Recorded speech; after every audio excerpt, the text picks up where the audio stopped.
গুলিবিদ্ধ হয়েছেন ভারতের কিংবদন্তি অভিনেতা গোবিন্দ। 1 অক্টোবর মঙ্গলবার সকালে শুটিংয়ে বের হওয়ার সময় এই দুর্ঘটনা ঘটে।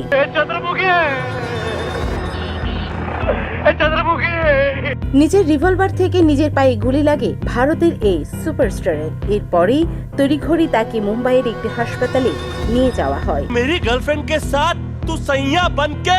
ভারতীয় সংবাদ সংস্থা এএনআই সূত্রে এ তথ্য জানা যায়। এএনআই জানায়, মঙ্গলবার ভোর 5টা নাগাদ ঘটনাটি ঘটে। সে সময় অভিনেতা তথা শিবসেনা নেতা বাড়ি থেকে বের হওয়ার জন্য প্রস্তুতি নিচ্ছিলেন।